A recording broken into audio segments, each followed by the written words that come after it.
You're listening to Reformed Thinking, where we delve into enduring truths and sound doctrine for today's church. Welcome, and thank you for joining us for another deep dive. Today, we're taking a close look at how local churches can thoughtfully approach outreach and global missions. Yeah, it's a big topic. It really is. We've compiled a collection of vital sources, from articles to expert discussions, all to give you a clear understanding of practical strategies for sharing the good news and ministering to others. Our goal is to distill the key ideas, reveal potential pitfalls, and, lay out a clear framework for building a vibrant, gospel-centered church. So let's unpack this. Indeed. This area of ministry is just, it's brimming with opportunities, yet it's often fraught with unexamined assumptions about how best to operate. Right. The sources we have really highlight the call for deliberate, focused action, urging us to move beyond just sort of reactive measures to truly strategic engagement, both in the local community and across the globe. I can see that. And when we talk about local outreach, the starting point for many churches is often quite challenging, isn't it? Oh, definitely. Imagine a young pastor, maybe fresh out of seminary, stepping into a new congregation. He's, brimming with zeal to see the gospel spread and to minister. Sure, full of energy. But what he often finds isn't a blank canvas, but maybe a dusty, long-forgotten easel, perhaps with a half-finished, stagnant painting of, say, a food pantry that hasn't seen any activity for months. Yeah, that sounds familiar. This isn't an isolated story. Our sources suggest it's a remarkably common starting point for churches grappling with local outreach. It's a situation where the slate is practically blank, or at least covered in a lot of old dust. That's a very apt image. And what's often observed in these situations is this prevailing idea that evangelism, local outreach, what we sometimes call mercy ministries, and maybe ethnic ministries, they're solely the pastor's burden. Okay. So it all lands on the pastor's desk. Pretty much. Pastors frequently receive direct requests, calls, emails, pleases, to personally evangelize specific individuals. It might be someone's rebellious son, a struggling relative, maybe a coworker. Even if the pastor doesn't know them at all. Exactly. Even when the pastor has no personal connection to them whatsoever.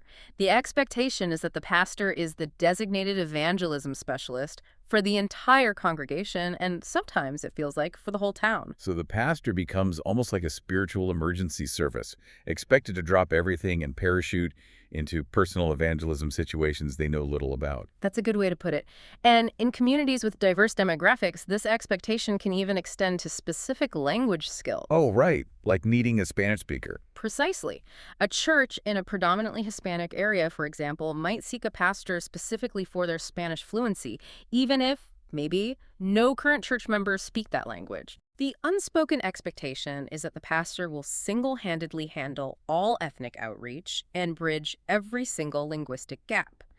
This means pastors are often tasked with creating and developing the entire outreach strategy from its very foundation, pretty much from the ground up. That's a huge amount of pressure. And it's not just internal pressure, is it? What about requests from outside the church? Oh, yeah. Beyond these internal congregational expectations, churches also face an almost endless stream of requests from external organizations. We're talking about various parachurches, secular groups like AA sometimes, homeless ministries, various food banks. All wanting something from the church. All seeking to use church facilities or maybe present their work to the congregation or secure pulpit time during a service. The sources highlight that, you could literally fill every Sunday with different parachurch presentations if you weren't careful with discernment. Goodness. This constant influx of requests can be overwhelming, and if it's not managed well, it can easily dilute a church's focus and its resources. That makes a lot of sense. It sounds like a church can easily become reactive, just, responding to external demands rather than setting its own course. And that's the danger. But amidst all of these challenges and requests, our sources make it clear that the core purpose of a church's local outreach vision is singular and critical. It's about cultivating a spirit of Christ-like love within the congregation. Yes. It's not just about doing outreach, but becoming a church that is outreach, if that makes sense. That's a vital distinction. The aim is to foster a culture where sharing the gospel isn't seen as some burdensome task, something you grudgingly cross off a checklist. Right, not an obligation. But as a natural, spontaneous activity flowing from a heart transformed by Christ's work. It seeks to instill a clear sense of intention and earnestness that encourages holy living and, critically, positions the church as a light for those who are lost in the community. This holistic vision, rather than a piecemeal or reactive approach, is what truly allows for lasting impact.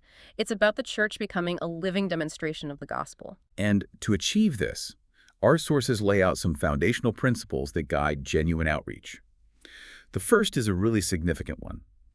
Evangelism is presented not as an event, but as a lifestyle. Yes, that's key. This stresses that sharing the good news should be an ongoing part of a believer's daily existence, woven into the fabric of their conversations, their work, their leisure, Right. rather than something confined to specific scheduled occurrences or, say, an annual outreach day on the church calendar. Indeed. If evangelism gets relegated to a special day or maybe a once-a-year program, it suggests that it's not genuinely integrated into the believer's walk with Christ. Yeah, it feels artificial. It implies it's something to be performed rather than a natural outpouring of faith, a natural product of a Christian heart.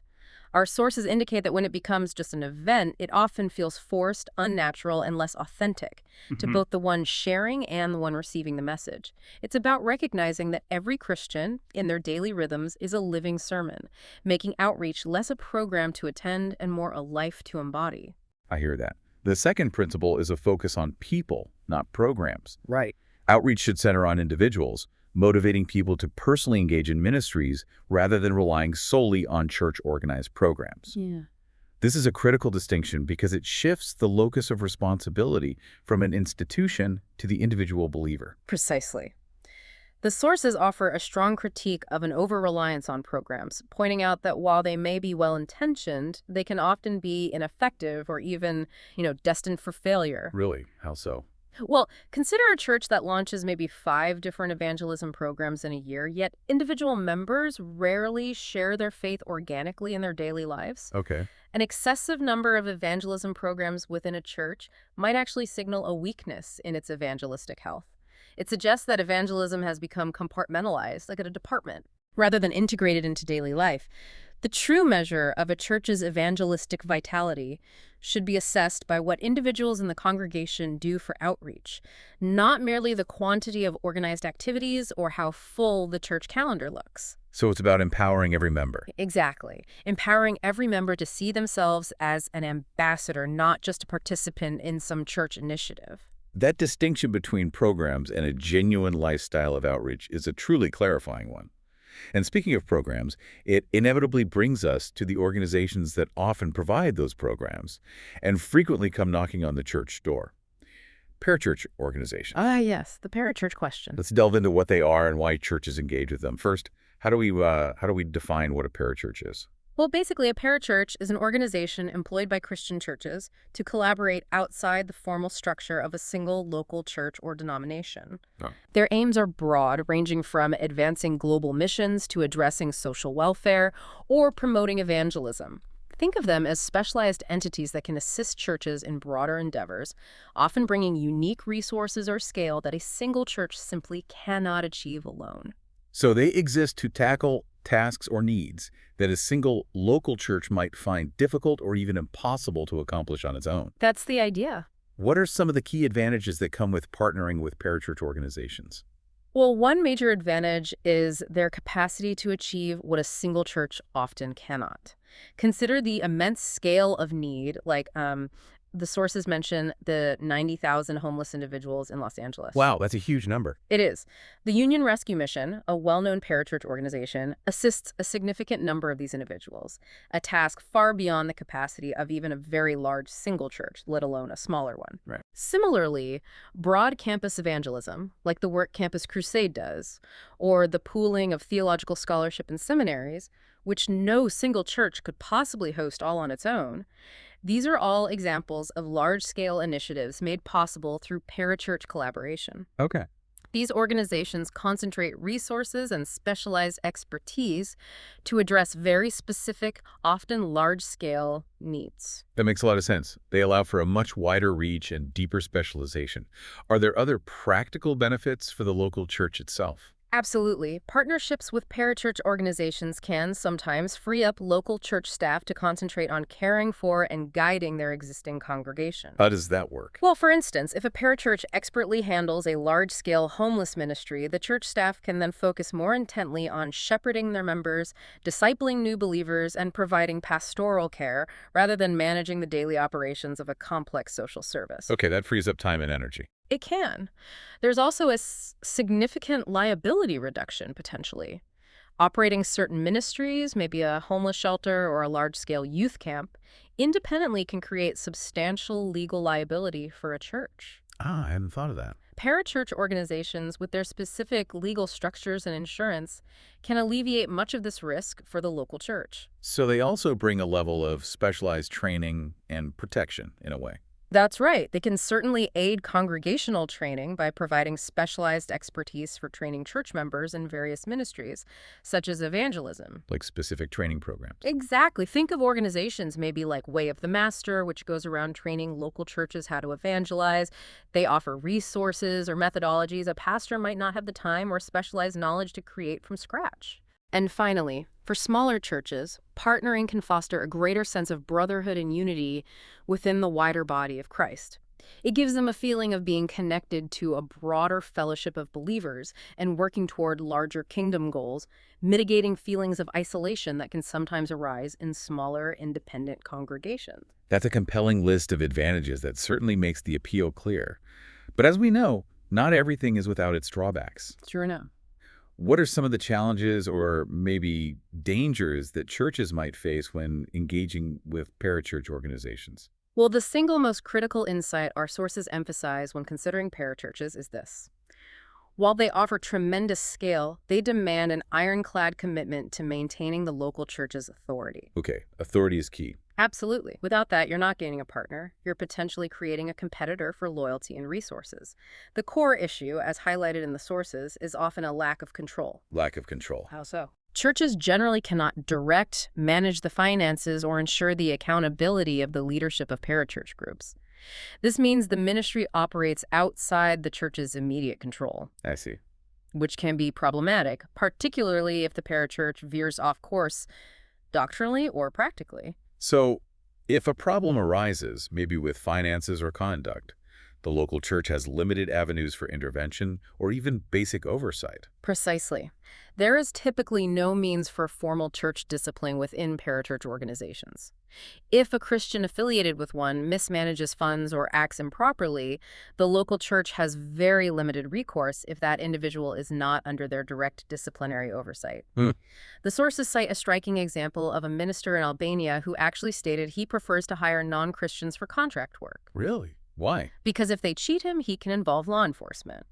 Unlike with Christians who aren't under direct church discipline, where his options are much more limited. Wow. That's a stark illustration of the practical implications. What other challenges emerge from these partnerships? Well, parachurches can potentially chip away at church authority in other ways. The vision and direction for a ministry might originate externally from the parachurch itself, rather than from the local church's own leadership. So the church isn't setting the agenda. Exactly. This can lead to a disconnect between the congregation's core values or theology and the activities they support financially or with volunteers. There's also the risk of doctrinal compromise. How does that happen? Churches might face pressure, maybe subtle, maybe overt, to modify their doctrine or agree only on minimal theological principles to participate with a broader parachurch group. This can dilute their distinct theological stance and potentially confuse their own members about fundamental beliefs. It's a subtle but persistent pressure that can erode theological clarity over time. And it seems like it could also inadvertently reduce the congregation's own sense of responsibility for outreach, couldn't it? It absolutely can fuel a kind of apathy. Parachurch involvement can lead to the view that certain outreach activities, maybe campus evangelism or crisis relief, are somebody else's job. Right, the professionals handle that. Exactly, which reduces the congregation's direct engagement and personal involvement in outreach. If members feel that the experts or the big organizations are handling it, their personal drive to share the gospel can wane. Moreover, there's a practical resource strain. Financial contributions might be directed away from the local church to the parachurch organization, hindering the church's own resources and ability to fund its internal ministries or its own locally driven outreach initiatives. And people might even substitute involvement. Yes, in some cases, individuals may even associate primarily with a parachurch organization as a substitute for active participation in their local church, particularly internationally. This draws people away from the very body of believers they are called to serve within and be accountable to. That certainly presents a significant array of considerations. How then should pastors approach their discernment and interaction with these organizations? It sounds like it requires a very intentional posture. It really does. Pastors need crystal clear discernment regarding parachurch organizations. The objective, the goal, has to be ensuring that parachurches are tools the church uses to advance its defined vision for local outreach, Okay. rather than the church being used by them, becoming merely, say, a fundraising arm or a venue for external groups. The church drives the bus. Exactly. This requires pastors to articulate a clear local outreach vision originating from within the church itself, providing direction and purpose to all ministry efforts, whether those efforts are internal or carried out through external partnerships. The church must be the driver, not merely a passenger. So it truly comes down to the church setting its own agenda and then seeing how other organizations can support it, rather than the other way around. That's the key. This helps clarify its own mission. If the church is to be the user of these tools, not the used, how does it define its own distinct outreach agenda? Our sources give us a really helpful framework, breaking down local outreach into 4 distinct ministry types. Let's unpack the first one. Okay. The first type is mercy ministry, sometimes also called empathy ministry. Mercy ministry. Okay. Its central focus is on meeting the immediate, tangible needs of individuals, particularly the least of these in society. This involves addressing direct physical and social needs, things like hunger, homelessness, or illness. Think of it as providing immediate relief and showing practical compassion. And what is this type of ministry not primarily about? Because that distinction seems pretty critical based on our sources. That's right. The distinction is crucial. Its aim is not necessarily gospel proclamation or long-term discipleship as its primary direct goal or measure of success. You give an example. Sure.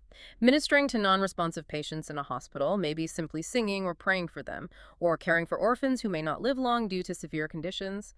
The focus there is solely on meeting their immediate needs and alleviating suffering, not necessarily on conversion or discipling them into the church through that specific activity.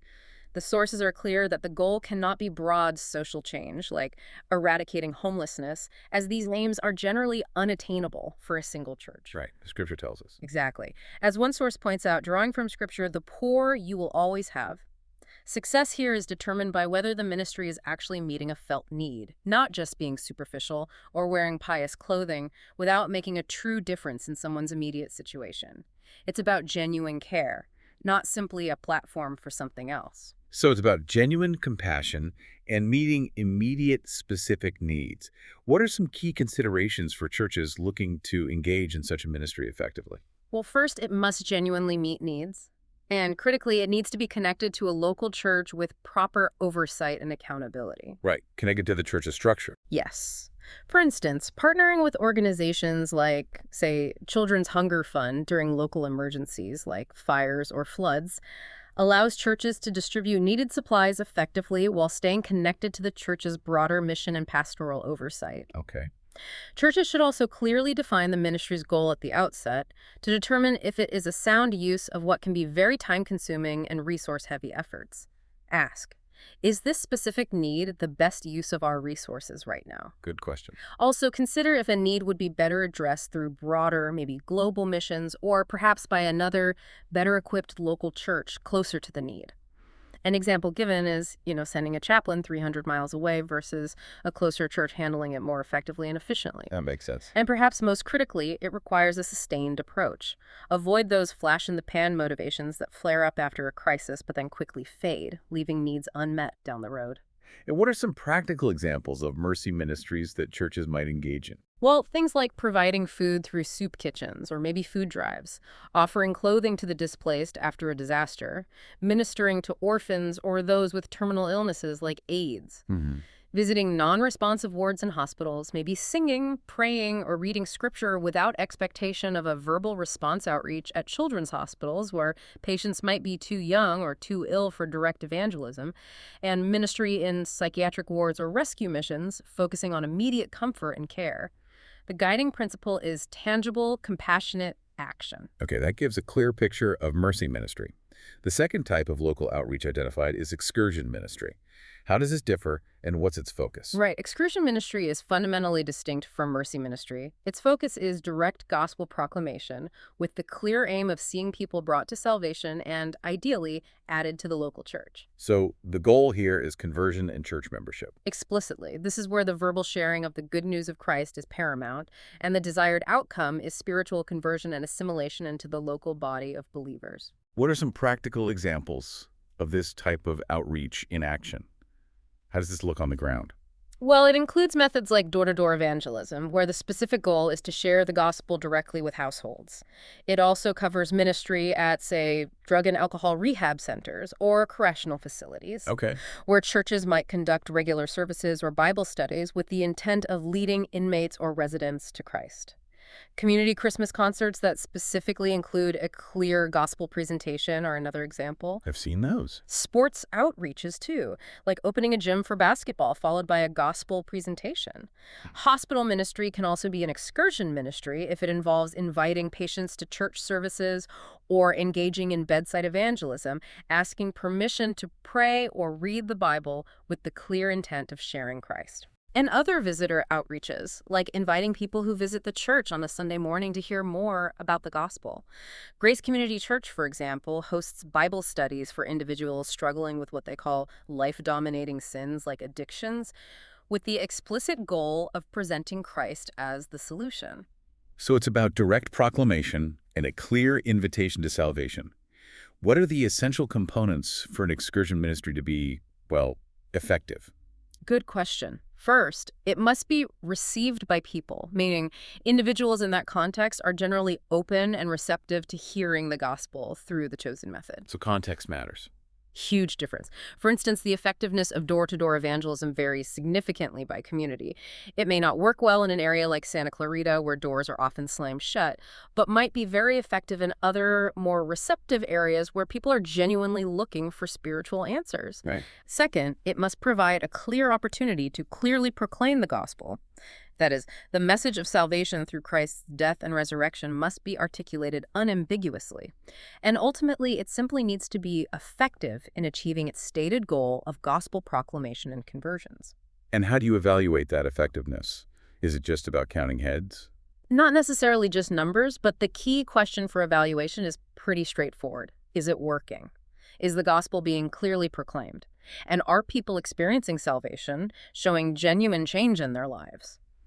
This requires objective evaluation rather than simply continuing a ministry because we've always done this or because it feels good to do it.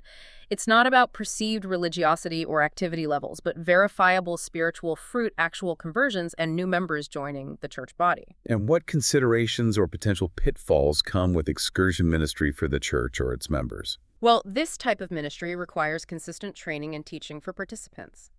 Pastors need to diligently equip people with what to say, how to share the gospel effectively, and maybe how to answer common questions or objections. So training is essential.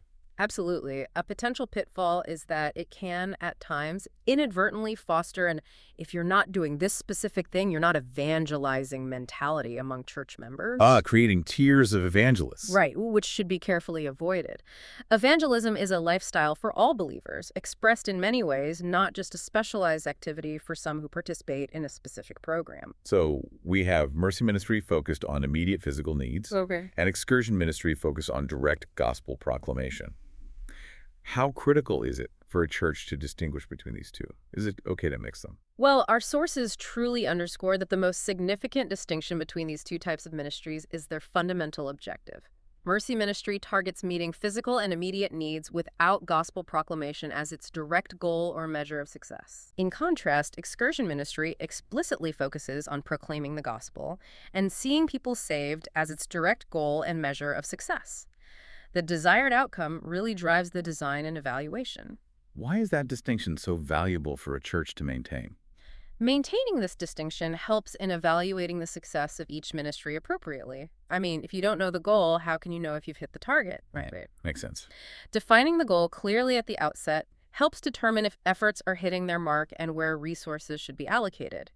Now, trying to combine these two types of ministries in the same event isn't inherently wrong, Okay. but it can often be ineffective or create what the sources call a sense of duplicity in the eyes of recipients. Also, like a bait and switch. Sort of. For example, offering a coat with an immediate requirement to sit through a gospel presentation can be perceived as having an ulterior motive, making the recipient feel manipulated rather than genuinely cared for. However, if the goal, say using a meal to attract people specifically for gospel sharing, is clearly defined beforehand and communicated transparently, it can manage demand and clarify intentions. So clarity up front is key if combining. Exactly. This might lead to fewer recipients than if it were purely a mercy ministry event, but potentially deeper gospel engagement for those who do attend because they know the terms up front and choose to participate. That's a vital point for churches to consider for integrity and effectiveness.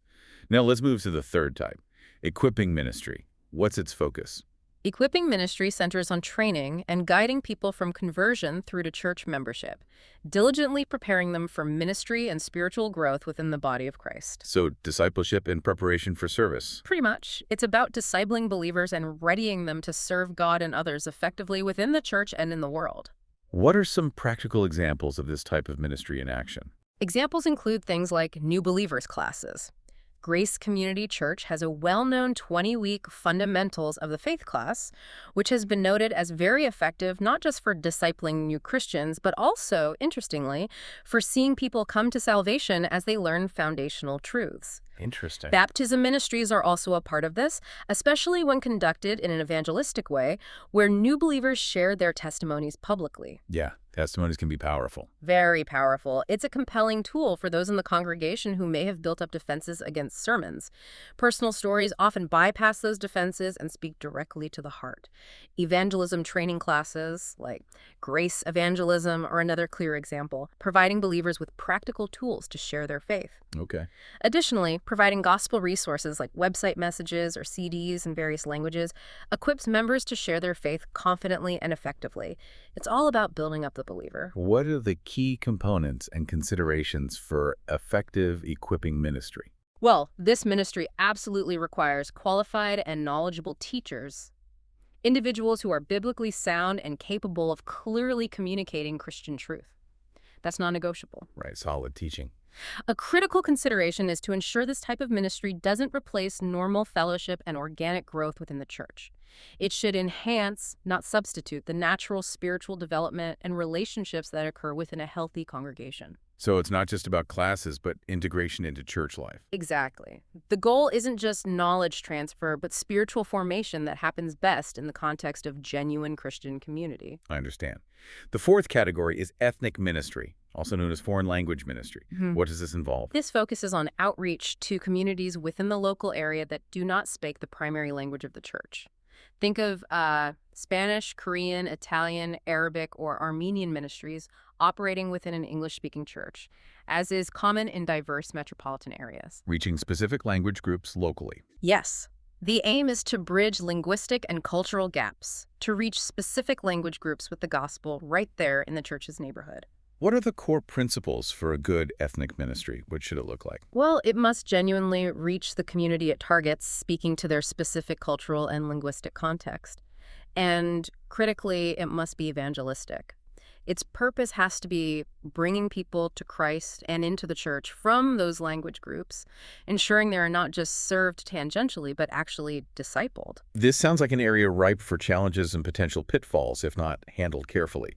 What are some of the significant ones our sources highlight? Oh, absolutely. A major pitfall occurs when an ethnic ministry operates as an almost entirely separate entity within the main church's building. How does that happen? It might possess its own pastoral leadership, maybe even its own finances, but lacks a real, accountable connection to the doctrinally sound local church leadership, like the elders. This often leads to a gradual loss of control by the main church, potential tension over doctrine or practice, and even painful church splits, because the main church lacks genuine oversight of its direction, financial practices, and leadership accountability. So it essentially becomes a church within a church. Exactly.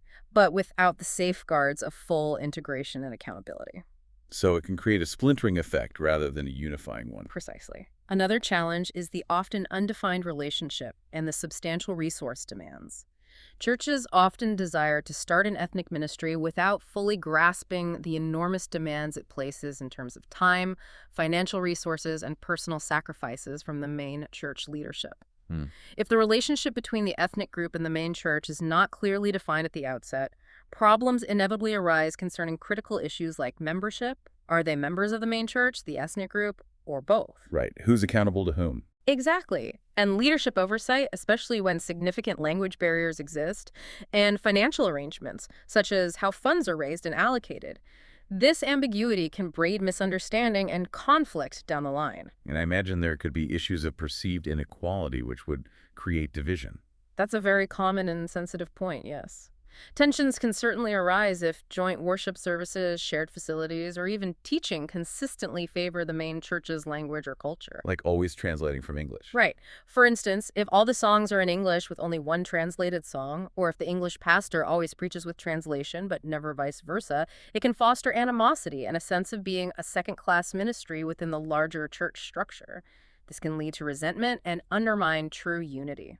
Given these significant pitfalls, how can churches successfully manage and harmonize ethnic ministries to ensure they are truly integrated and effective, not divisive? Well, a well-managed ethnic ministry must maintain a strong, tangible connection to a doctrinally sound local church. This means actual oversight and accountability from the main church's leadership, like its elders, Okay, real oversight. over the ministry's direction, its finances, and the accountability of its leaders. This foundational connection is non-negotiable for health. So clear definitions and established lines of accountability are key from the very beginning, Yeah, before it even starts. absolutely. Upfront clarity is essential. Before starting any such ministry, the church needs to clearly define the vision and the relationship between the main congregation and the ethnic group. What kind of things need defining? Things like clarifying membership status. Joint membership with the main church is often recommended, as it is at Grace Community Church's Spanish ministry. Establishing how elders will provide oversight across language barriers. Setting up clear financial management, perhaps with a designated fund that also draws from the general church budget for accountability and transparency. So full integration financially, too. Yes. And most critically, integration into the broader church vision and life is vital. For instance, at Grace Community Church, the Spanish ministry's pastor and associate pastor are elders of the main church. They participate in all pastoral meetings, and their membership is part of the main church's overall membership. Ah, so they're fully part of the leadership team? Exactly. It fosters a genuine sense of a single team. Furthermore, their children and youth, who typically speak English, are integrated into the main church's Sunday school and college ministries, ensuring future generations remain connected to the broader church family. And a final critical consideration for ethnic ministries, particularly for the long haul. What about identity? Right. It is advisable, based on the sources, to define these ministries by language rather than broad ethnicity, Language, not ethnicity. Why is that? to avoid inadvertently creating culturally or ethnically segregated churches.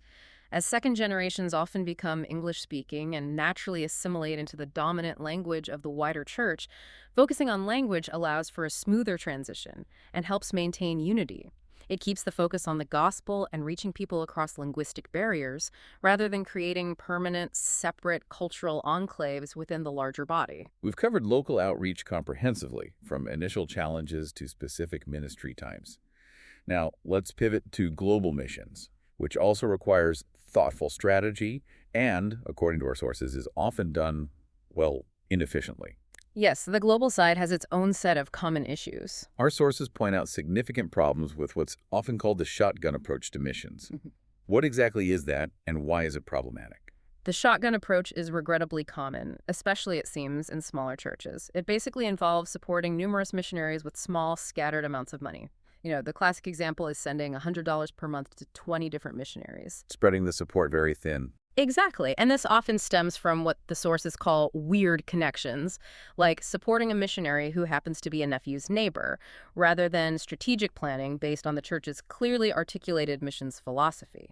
So relational ties over strategy. Often, yes. And this uncoordinated giving can also create what is essentially a political minefield inside the church if leadership ever tries to discontinue funding for one of these individuals. Wow, so. Because these missionaries, supported through these weird connections, are often entrenched within one or two influential families in the church. Trying to stop support can lead to, well, the sources say, civil war inside of your church. Wow. That certainly sounds like a recipe for internal discord and external inefficiency. How does this approach stretch missionaries' sin, both financially and personally? Oh, in multiple debilitating ways. First, financially, it's obvious, right? Missionaries often receive minimal support from many different churches, forcing them to secure funding from a very large number of organizations or individual donors just to meet their significant annual financial needs. Which can be quite high. Oh yeah, easily $60,000 to $70,000 or more in some regions. This constant fundraising burden is immense. It distracts them from their primary ministry on the field and creates chronic financial insecurity. It really is like trying to fill a bucket with 100 tiny drips rather than a steady stream. And I imagine that impacts their personal well-being too, beyond just the financial strain. Furloughs must be tough. Absolutely. Instead of periods of rest and spiritual refreshment, furloughs, their time back in their home country, become these exhaustive jet tours.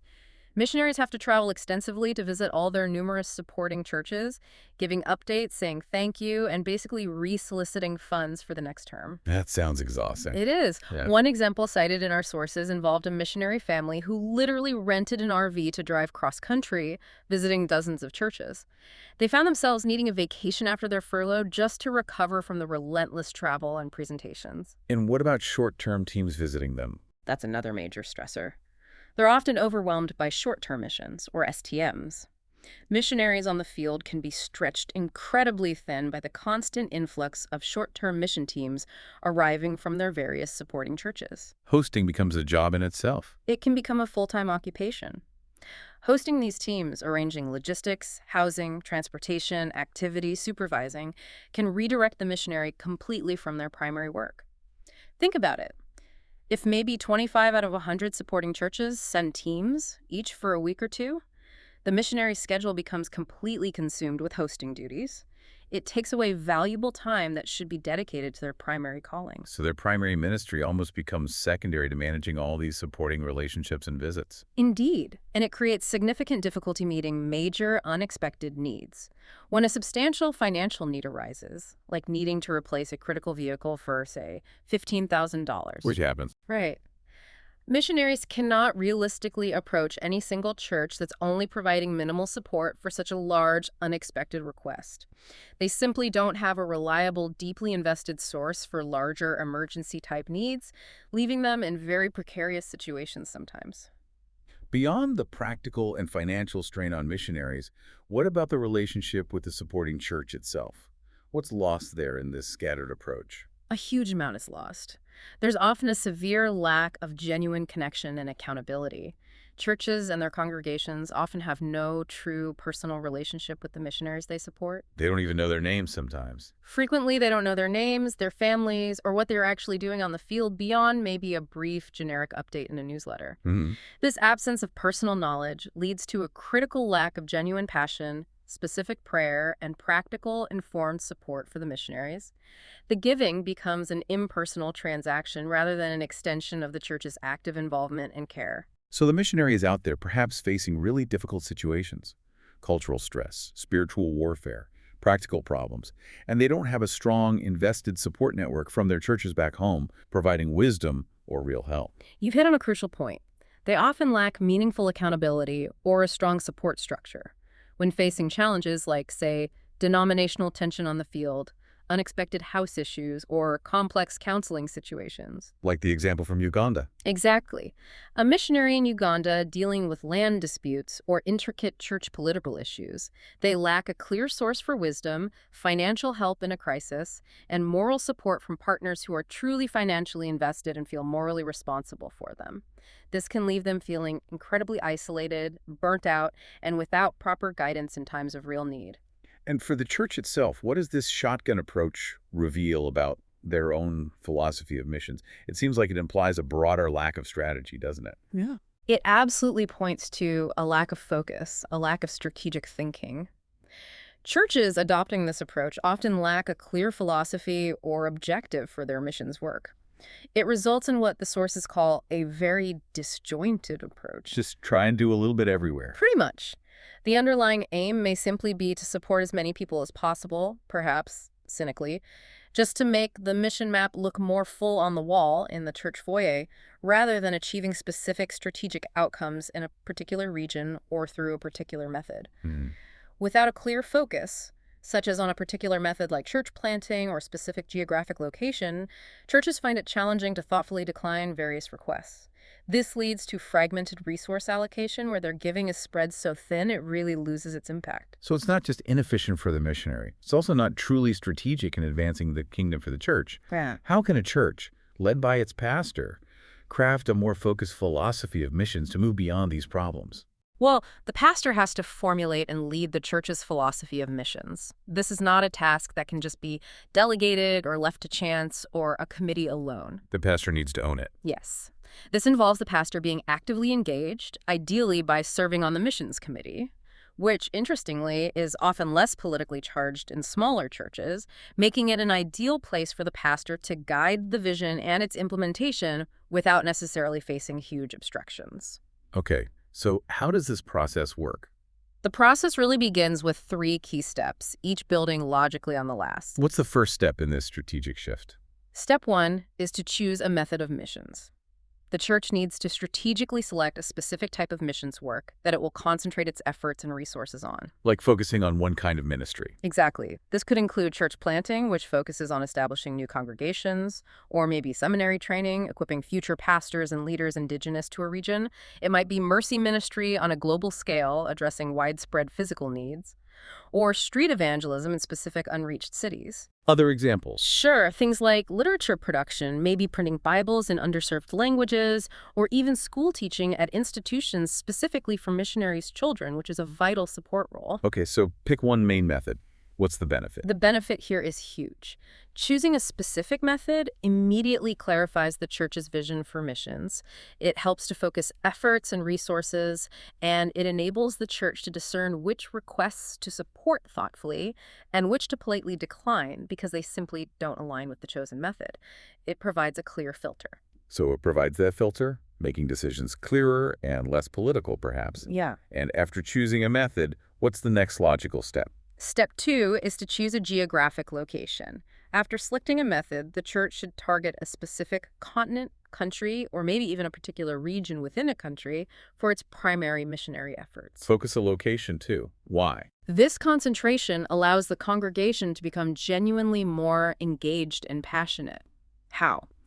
Through focused prayer, more informed giving, and developing real affection for the specific mission and missionary in that particular area. It becomes more personal. Much more personal.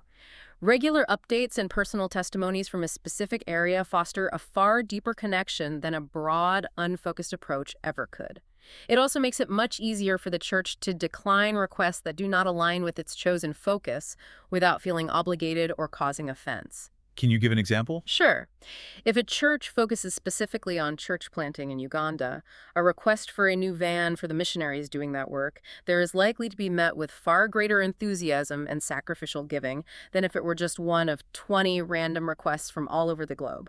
People feel invested. That makes perfect sense. A focused target makes it more tangible and relatable for the congregation, creating true investment, not just writing a check. What's the third crucial step? Step 3 is to choose your missionary carefully.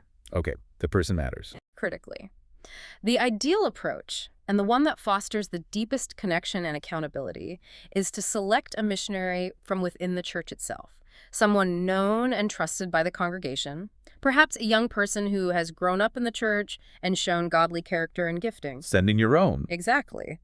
This might involve a significant long-term investment from the church, such as sending them to seminary, providing language training, or supporting them through other preparatory stages, even if it means they won't actually go to the field for several years, maybe 4 or 5. That requires patience. It does, but it fosters a true sense of adoption by the church. They treat the missionary as an extension of the church staff and family. Now, if an internal candidate is not available, What then? the alternative is to partner with a missions organization that the church trusts doctrinally and philosophically, maybe like Grace Ministries International for Grace Community Church, to help find suitable missionaries who align with the church's chosen method and geographic focus. And what's the ultimate goal of this careful selection and focused support compared to the shotgun approach we talked about? The overarching goal is simple: support fewer missionaries, but with greater financial and moral responsibility. Deeper, not wider. Precisely. It is generally far more effective to support one missionary with substantial, adequate funding, for example, $15,000 annually, than to try and spread tiny, ineffective amounts among many missionaries, like $1,000 each. This focused support ensures that the missionaries are adequately resourced. So they can actually do the work. Right, allowing them to concentrate on their ministry rather than constant fundraising, and it provides them with a strong, accountable support structure back home. Now, while a single church can certainly send missionaries directly, trusted missions organizations can provide crucial support for safety, logistical, and even political issues in difficult or remote areas. So partnership can still be valuable. It can be. A church can partner with such organizations while still maintaining financial control and direct oversight of their chosen missionary. It's about quality and depth of support, not just quantities spread thinly. This sounds like a strategic realignment that can truly make a difference for both the church and the missionary. How does a church actually implement this new missions philosophy, especially if it's currently using the shotgun approach and has many existing, maybe long-standing commitments? That sounds tricky. It is tricky and needs wisdom. For churches transitioning from a shotgun approach, there will inevitably be a delicate process of discontinuing support for missionaries who do not align with the new focus philosophy. How do you do that without causing that civil war? Open and honest communication is absolutely key. Provide ample notice, for instance, a full year if possible. Clearly explain the new vision and why support is being adjusted, framing it in terms of kingdom effectiveness, not personal preference. And hope they understand. Most missionaries, being godly individuals focused on the kingdom, will grasp the benefit of a focused approach and understand the church's desire for greater effectiveness, even if it affects them personally.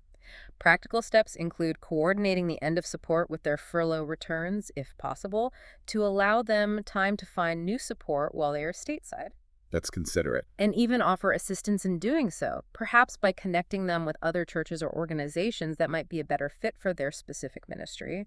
But critically, this sensitive decision must be led by the missions committee and the elders together, not solely by the pastor. Why is that shared leadership so important here? To ensure broader church ownership of the decision and minimize the internal political issues that could arise from changing long-standing, often personal relationships, it needs to be seen as a church decision, not just the pastor's idea. And what about short-term missions, or STMs, under this new focus philosophy? How should they be integrated? Do they still have a place? They definitely can have a place, but their focus needs to shift.